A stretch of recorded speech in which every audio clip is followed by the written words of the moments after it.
Ngayong Semana Santa, inaasahan ang pagmahal sa presyo ng isda. Pero wala namang nakikitang paggalaw ng presyo ng ilang meat products. Nakatutok si Tina Panginiban Perez.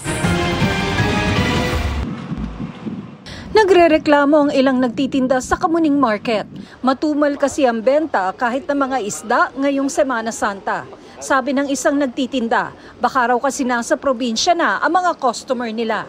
Inaasahan niyang lalakas ang benta mula Miyerkules hanggang Sabado, pero pinangangambahan naman niyang sasabayan ito ng taas presyo. Ang galunggong na umabot na raw sa mababang presyong 120 hanggang 140 pesos kada kilo, umakyat na naman daw sa 200 kada kilo. Ang bangus at tilapia, hindi naman daw gumagalaw ang presyo. Pero ang hipo na dating 400 pesos kada kilo, nasa 500 hanggang 600 na. Habang ang pusit na dating 400, umaabot na sa 500 ngayon. Bababa rin naman daw ulit ang presyo sa susunod na linggo. Hindi lang dahil tapos na ang Semana Santa, kundi dahil mainit ang panahon. Pagkaraan siguro ng Holy Week, siguro bumaba na naman kasi pag ganyan tag-init, tag-araw medyo maano yung isda pumapaibabaw kasi sobra init. Kaya medyo maraming huli, kaya bumababa yun.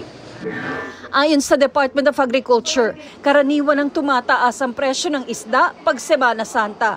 Sa monitoring ng DA, umaabot na sa 240 pesos ang kada kilo ng galunggong.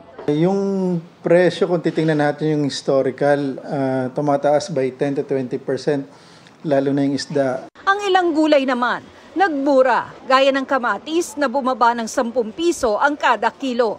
Sa baboy naman, ang kasim, bumabaan niya ng 10 pesos ang kada kilo, habang ang liempo, tumaas naman ng 5 hanggang 10 pesos. Ang manok at baka, hindi naman gumagalaw ang presyo. Ang itlog, nagmura naman.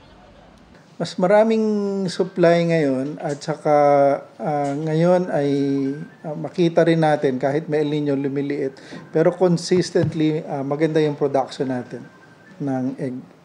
Para sa GMA Integrated News, Tina Panginiban Perez, nakatutok 24 oras.